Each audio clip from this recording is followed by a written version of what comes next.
Hello, Eleanor here, and I am here to talk about the wonderful new fiction podcast, 2000 and Late. 2000 and Late is a new fiction podcast from the creator of The Bright Sessions. It is a dark comedy that grapples with the havoc of our current moment and tries to find the hope inside of it. The show follows Harper, a 36-year-old nihilist whose life is upended when she's possessed by a demon hell-bent on bringing about the apocalypse. But Harper doesn't want to end the world, and the demon gives her more power than she's ever had in a very long time. So, yeah. I'm loving this show. It's sharp and funny, and it's a cathartic release from the anger and impotence I often feel about the dumpster fire of a world we are all living in these days.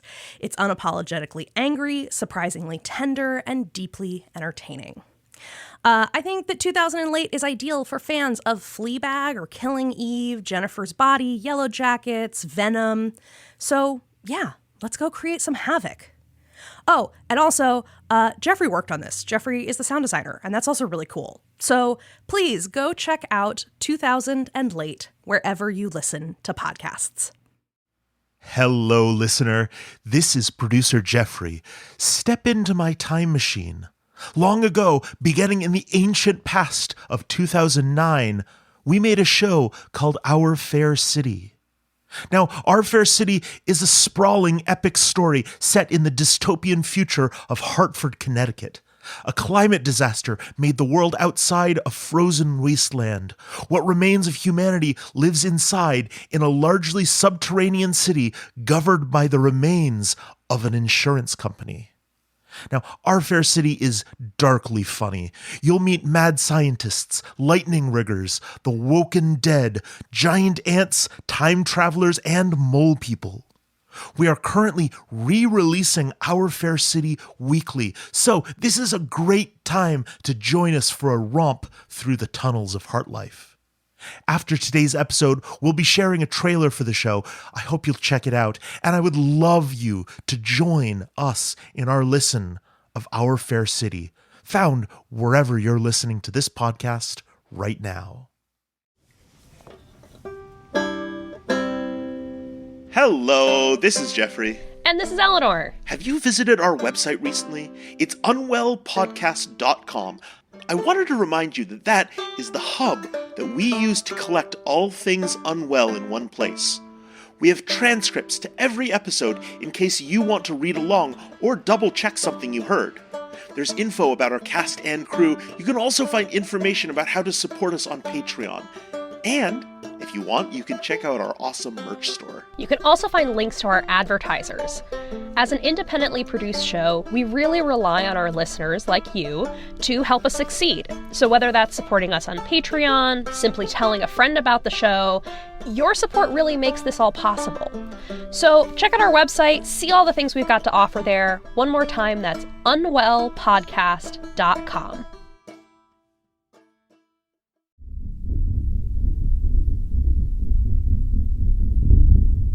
Once upon a time, there was a little girl who was lost in the woods. Except she didn't realize she was lost. She thought the woods were a place she had always been, and so it felt like home to her. Yeah, nah, I'm not telling it this way. Once there was a town in the middle of Ohio named Mount Absalom.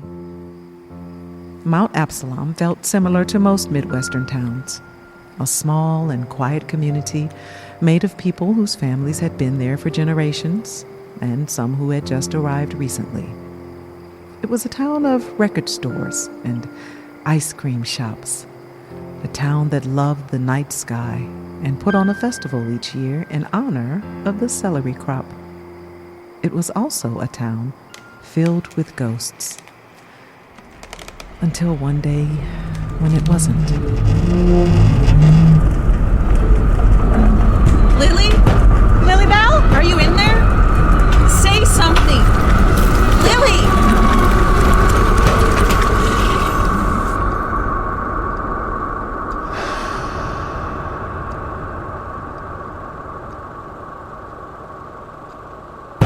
Try again. It's not... Mom? Lily, are you all right? I'm okay. Are you? We're fine. I think we're fine. The house, Hold on. I can barely hear. Just a little bit stuck. Move out of the way. There. Oh, thank heavens, Lily. Lily, come here.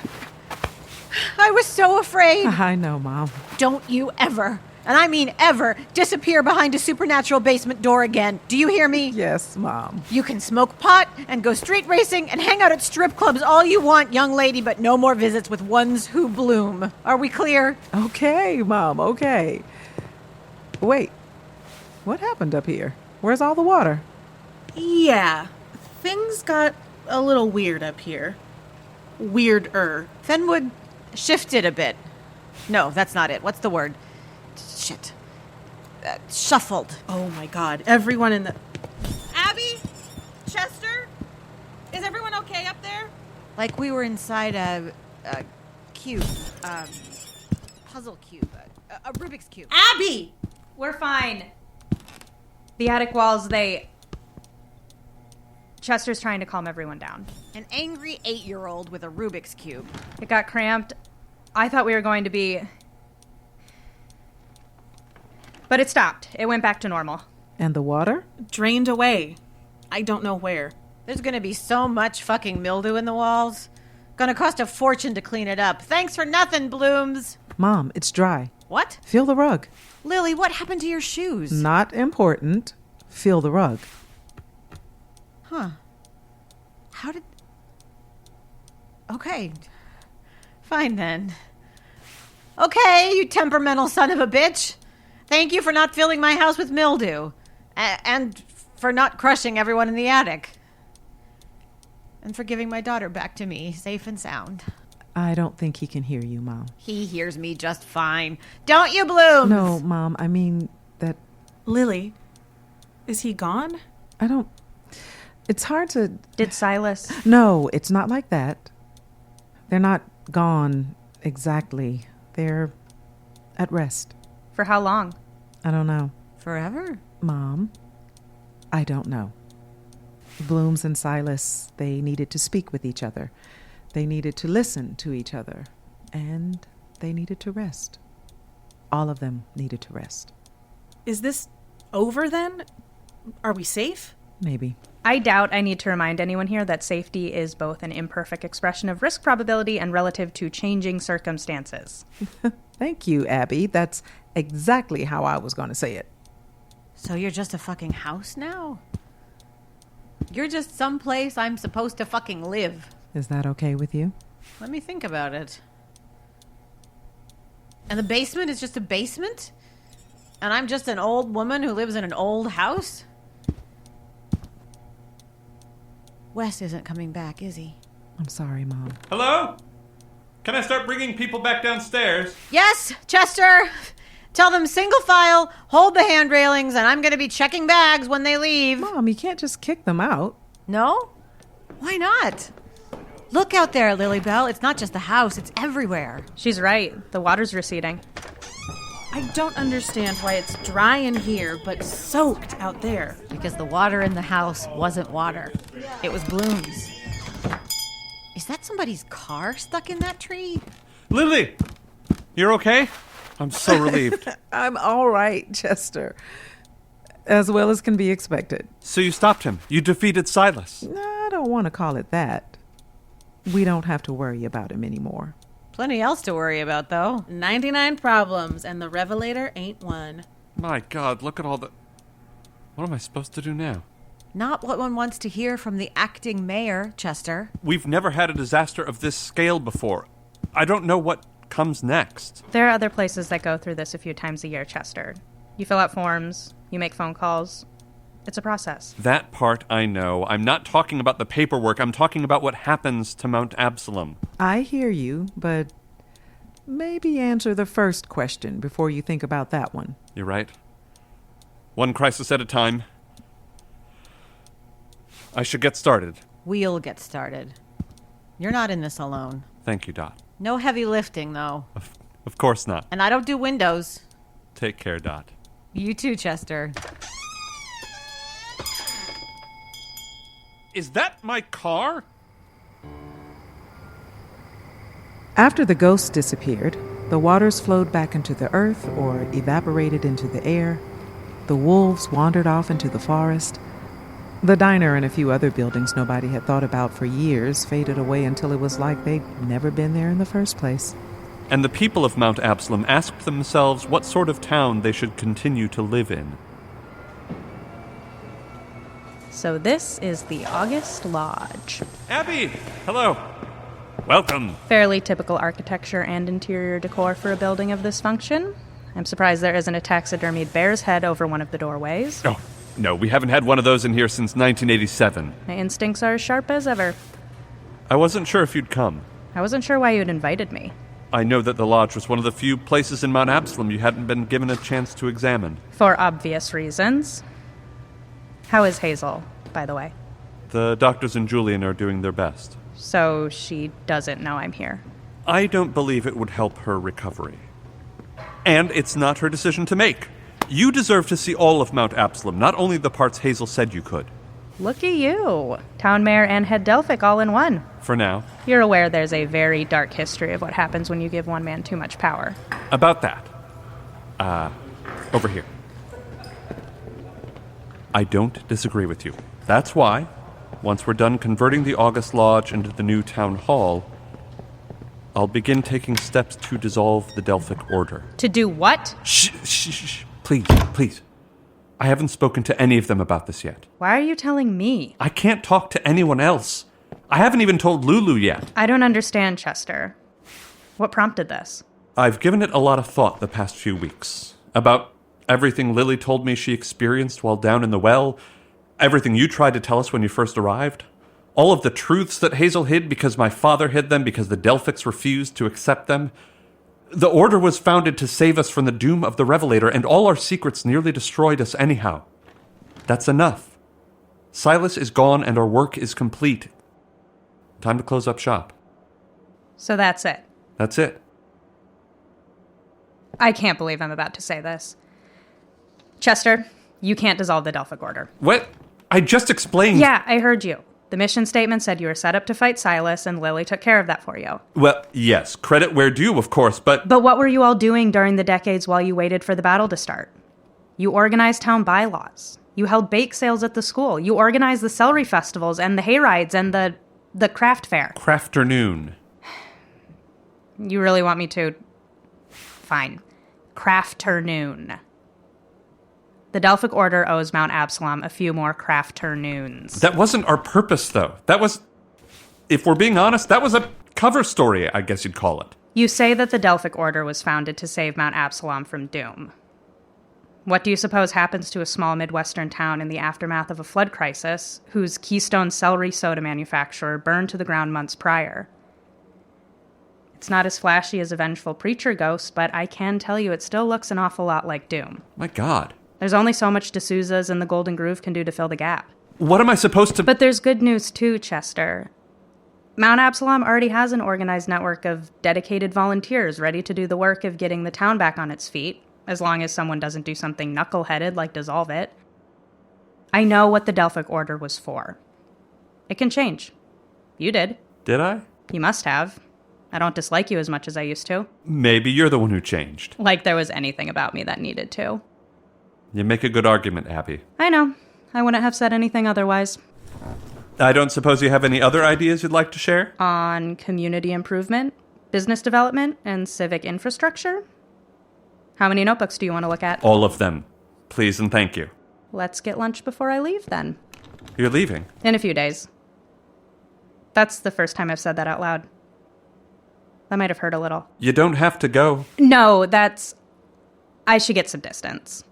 Helps me write. And I need to go visit my thesis advisor to discuss an extension. Would it help if I wrote a letter explaining that you were delayed by supernatural phenomena? There's a paragraph in his Antiquity 201 syllabus in bold red ink. The messenger Phidippides ran so hard to deliver news of the Athenian victory at Marathon that it killed him. I expect your assignments to be in on time. Ouch. History departments are brutal. So is history. You get it. You know you can never perform that ridiculous pageant again, right? Mount Absalom has a lot to reconsider. Which won't be easy. Some of us are never going to accept it. I could use your help with that. You don't have to mold everyone's mind on this, Chester. Frankly, there's only one person you need to focus on. Myself. What? No. I'm not here to serve you that kind of nebulous New Age bullshit. I meant Jamie. Jamie, of course. Align your chakras on your own time. Like you said, you Delphics spent forever keeping the truth about yourselves trapped outside the borders of the town, and it's probably too late for most of the elders to unlearn the fiction. Jamie still has a chance. I'm not even sure how to begin talking about it with him. He'll be okay. He's a strong kid. After everything he survived, do you really think a frank discussion of genocide and erasure is going to hurt him? No. You're right. You'll talk to him. He'll feel bad for a bit. He'll process it, and ultimately he'll be grateful you didn't lie to him. He'll tell his friends. He'll take over the Delphics after you and share what he knows with whoever's in the order. He'll tell his kids, and they'll tell their kids, and every generation after will be closer to the truth of what happened. I'm not ready to think about Jamie having grandkids. Our minds might work on different scales. All these years we called him the Revelator, and I never thought to ask what revelation he was trying to give us. Now you know. So, that's what you have to do with it. We will. I promise you. You don't have to promise me anything. I'm just passing through, remember? Wait. No, I take that back. I do want you to promise me something. Tell me. An observatory. Mount Absalom should have another one. It's not right for a dark sky town to be missing its observatory. That did cross my mind, but I don't want to rebuild the one on Chapel Hill. I agree. Leave that alone. You have somewhere else in mind? There's a spot just outside of town. Sinclair Knob. I know it. You hike up a trail for a while and there's a high clearing. There's an amazing view of the town and the sky from there. I have time later today. Can you show me? I will give you GPS coordinates. I don't hike unless I have no other options. I'm not sure how much authority we have to build on Sinclair Knob. Figure it out, Chester. Are you the mayor, or are you the mayor? I'll take a look. Peltham Memorial Observatory? Tendulkar. Right. You're right. That's what Rudy would have wanted too. Thank you. It's my honor. So, the August Lodge of the Delphic Order. How many dimly lit subterranean chambers does this place have? 6. Wait, seriously? Follow me. Time passed in Mount Absalom the same way it passes in most small Midwestern towns. Not with a short goodbye and a hasty exit, but lingering at the doorway a few moments longer. Suddenly reminded of one last thing it meant to tell you. Maureen, enough. 10 seconds. You're supposed to shake the box for 10 full seconds. Says who? It's in the rules, Russel. Oh, it is not, you big fat liar. It is in the official worldwide championship rules of Boggle. Nobody here is playing official worldwide championship Boggle, Maureen. Oh, now I've lost count.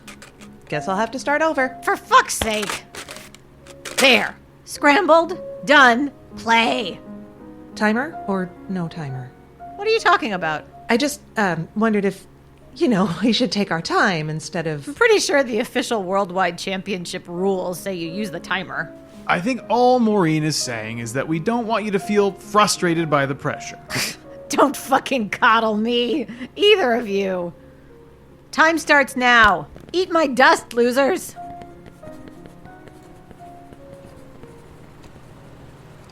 How's the lemon juice coming? Done. Here. Last round. Don't be a square. You know your mom's already here, right? You don't have to worry she's coming home early. Hell, she's already had 2 of these. I know. That's why this is the last one. She's drinking plenty of water. The cheese tray's almost gone. She's having fun, Lily. Let her have fun. I don't know how alcohol mixes with her medication, but I'm guessing it's not great. Fine, that's fair. It's just been so nice to see her this happy. She's like a big kid. Fuck you, Maureen. I know.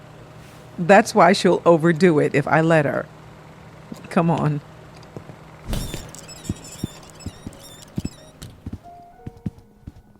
That's 5 for Russell, 7 for Maureen, and... Oh my! Will you look at that? Maureen, I'm having trouble reading my own handwriting. What does that say? Okay, Dot. That looks like a 12. Or maybe it's a 13. I can't tell. Better count again. All right, last round, everyone. Don't be a square. That's what I said. I'm good. The last two were plenty. I have to drive home. Dibs on Russel's. No, Mom. Say, listen. Since we're all here, Russell and I had an idea the other day that we wanted to run past the two of you. Oh, we're telling them now. Sure. Why not? No time like the present. That's a joke. I didn't realize it till I said it. You're drunk and I love it. Goddamn right I am. Okay, so listen. Russell and I have a present for you, Dot. If it's okay with you and with Lily. See, that's why when I said no time like the present, it was a joke. Spit it out, Maureen. Russell and I would like to take you on a trip, Dot. A trip? Where? Anywhere. What do you mean, anywhere? Your choice, Dot. Pick a destination. Or pick a few destinations. Wherever you want. We'll take you. The three of us off on an adventure. Wherever I... You can't say something like that. The world is so... How much money are we talking here? You're not talking about money. I told you, it's a present. You didn't sell the ice cream shop, did you? No, stop asking questions. Russell and I have you covered. Where do you want to go? Mom, what are you doing? Out! Dot? Both of you, get out! Wait, Dot, what did we... I said get the fuck out, Maureen! Mom, I don't understand why you're... Look at me, Mom. Do you know who I am? Of course I know who you are. Who am I? Lily. You're my daughter, Lily, and that's your girlfriend, Marisol, and that's Russell and Maureen, and I want them both to get out. I'm not having an episode, Lily. I'm just fucking pissed off. We can go. I'm sorry, Lily. No, stay. Marisol, can you please... Sure. Hey, Russell, Maureen. Let's go to the kitchen. Okay. Sure. I told Marisol it wasn't a good idea to mix your medication with gin. Don't start. I'm fine. You threw a boggle tray across the room. A woman's entitled to do that in her own house once in a while. Not for no good reason. Mom, talk to me. You don't want to go on a trip with Russell and Maureen. That's fine. That's your choice. That's still not how you treat your friends. They were trying to... Oh, they were trying to. Trying to what, Lily? Trying to be kind to the rotting corpse in the room? They don't look at you that way, Mom. None of us do. No? We'll see, Lily Bell. We'll see. You know, when you told me that he was gone, the one who blooms, the one who makes ghosts, the one who made me water the fucking stones all the fucking time, you told me he was sleeping or whatever. And do you know what your stupid mother thought for a moment? Your stupid mother thought, holy shit, that must be why my brain started to... That's why I have this. And then your stupid mother thought, then maybe if he's asleep or whatever, this is going to go away. Oh, Mom. Please tell me you didn't stop taking your medication. Of course not. I said I was stupid, not that I was a complete idiot. I kept taking it, just in case. I kept doing my crossword puzzles at night and my Sudokus at breakfast. And then a few weeks later, I woke up in the middle of the night standing in the kitchen. I'd cracked every egg in the refrigerator and put them, shell and all, into the frying pan. Like I was going to make a shitty omelet for a baseball team. We're lucky I didn't burn the house to the fucking ground. You didn't tell me that happened. Why didn't you tell me? Why do you think? Because I was embarrassed. It's not your fault. I know that. I can still feel embarrassed. Not just about the eggs. About what I thought. That maybe this was going away. That maybe it was going to get better instead of getting worse.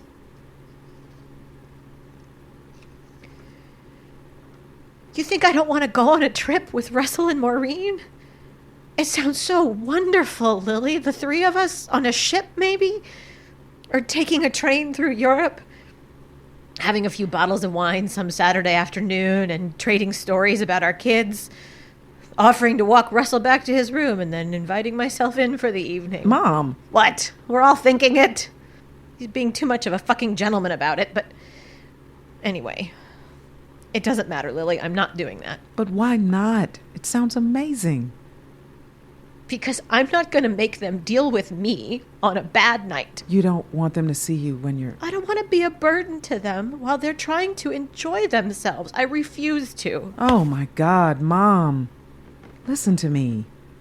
Russel and Maureen are grown-ups. I guarantee you that they have already thought about what it might mean to take care of you while you're with them. They thought about it, and they still came to ask you to come with them. Because they're not going to enjoy themselves if you're not there.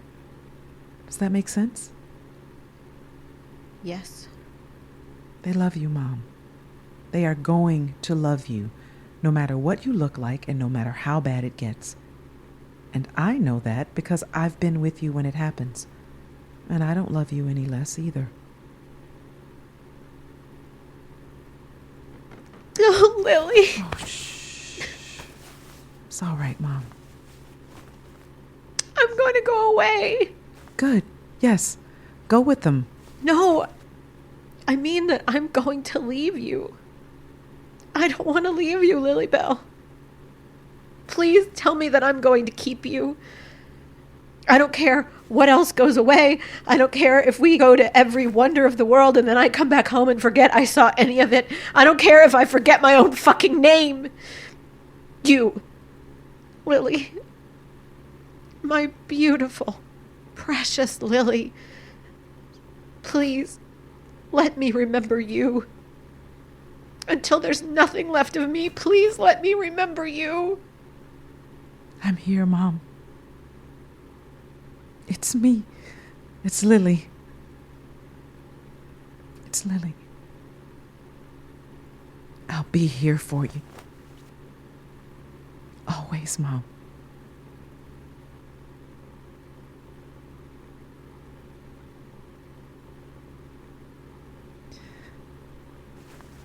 Are you okay? No. But good enough.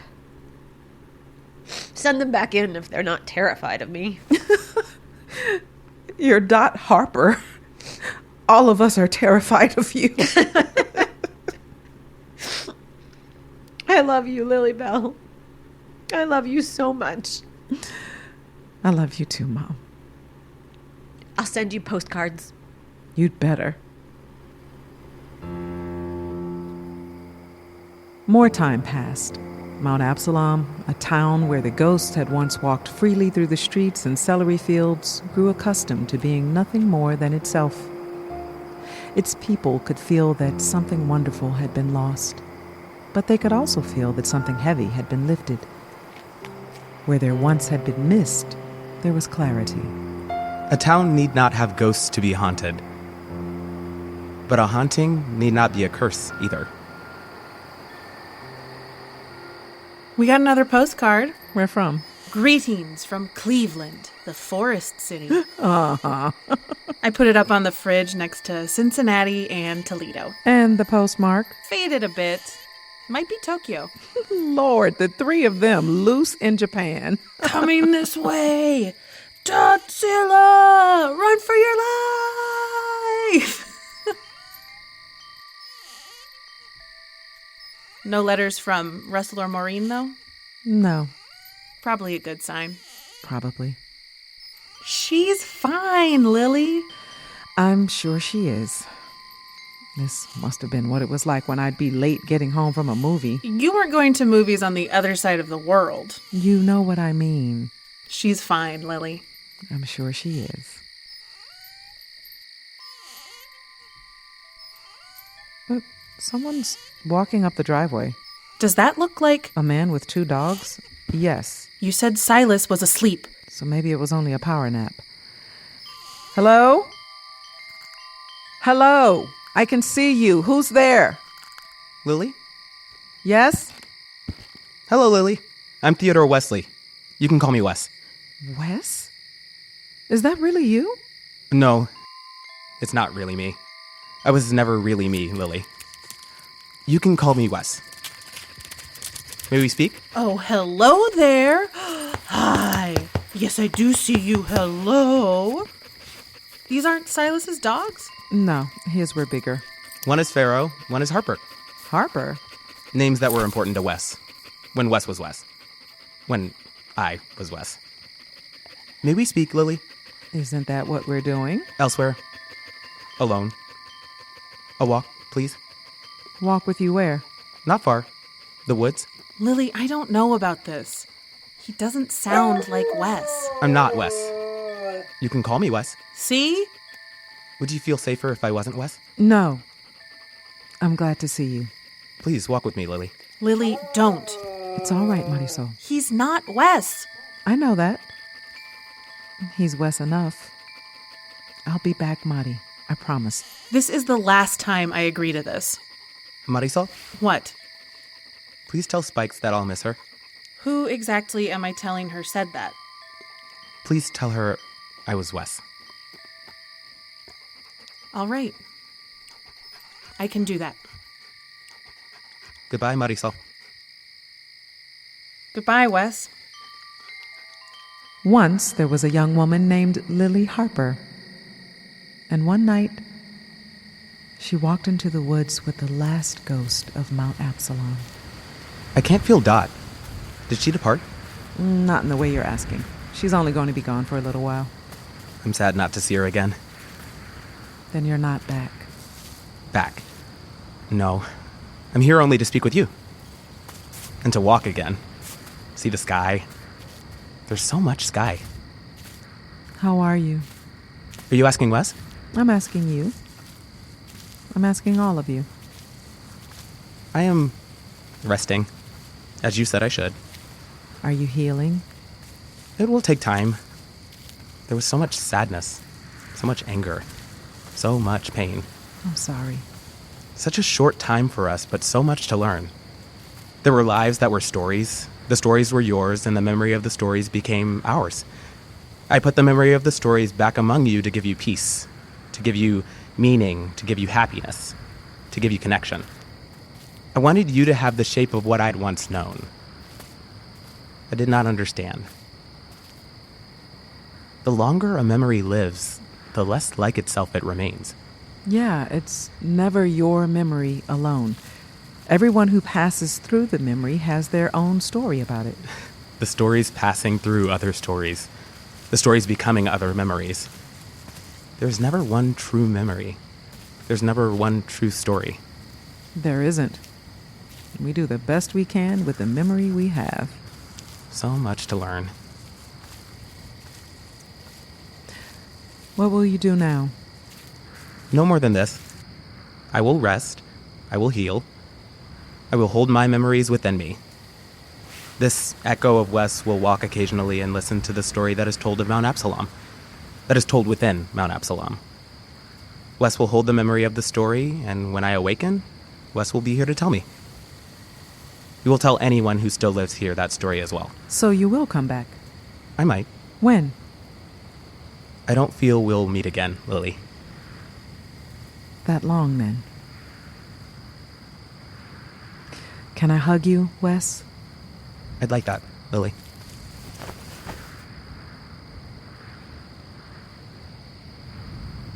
Goodbye, Wes. Goodbye, Blooms.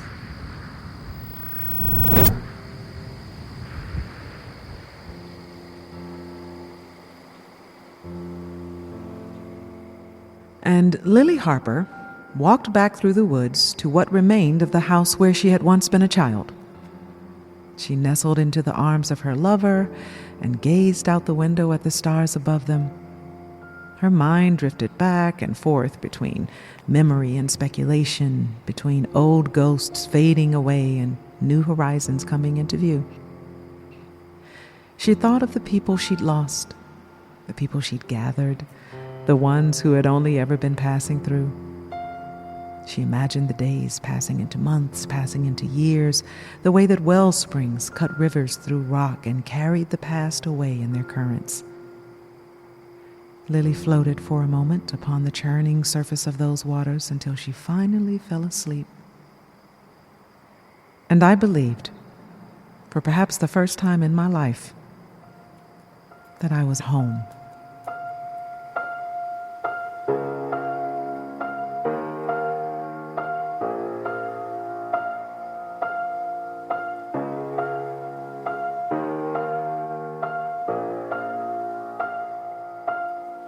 The summer celery festival, well, it has come and gone, replaced by the first breath of fall, the leaves out on the lawn. Everything is fleeting, history rolls right along. But while our hearts are beating, let's put one last record on. Good night to Mount Absalom. Some memories remain, some just remain gone. But 15 miles past Julian, the song continues on. Good night, Mount Absalom. The faces at the grocery store, familiar as your hand. Or that old squeaky stairboard, gotta dodge it if you can. We sang and danced on Halloween, drank coffee with old friends. We cried as bright lights close to us winked out of sight again. Hello, hello to Mount Absalom.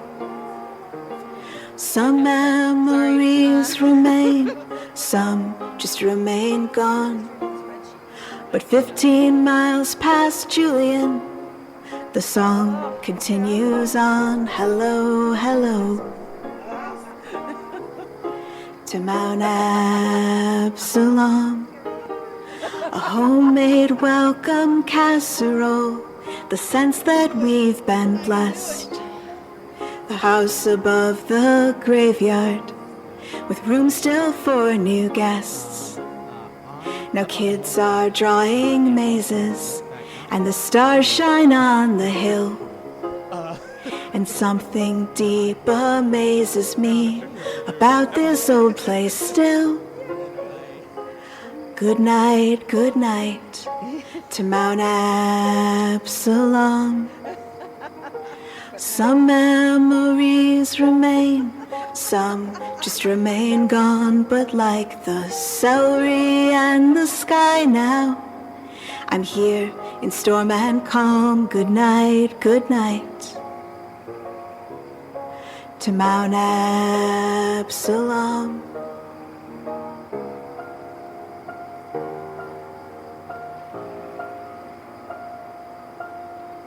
This episode features Clarisa Cherie Rios as Lily, Marsha Harman as Dot, Amelia Bethel as Marisol. Kathleen Hoil as Abbie.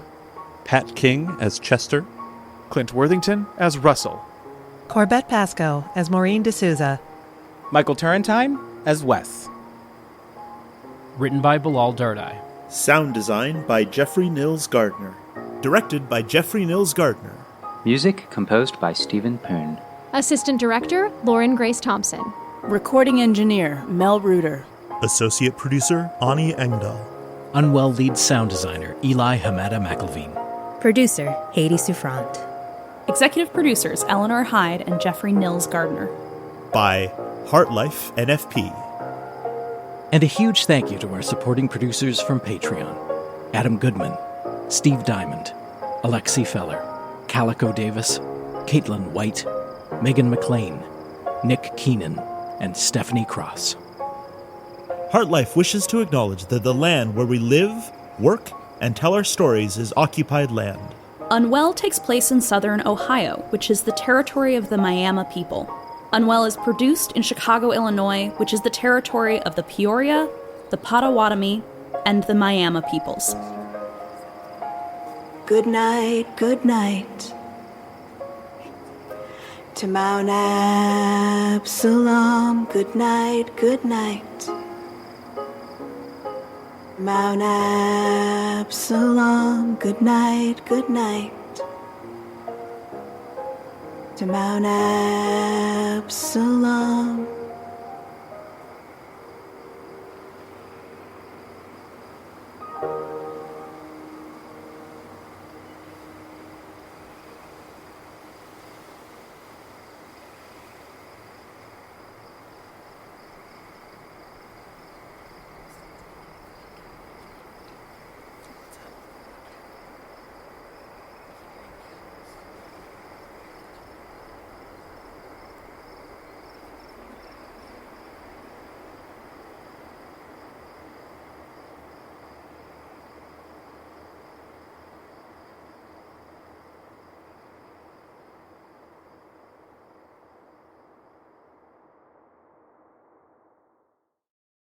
In this place, once known as Hartford, Connecticut, the wind doesn't howl. It screams.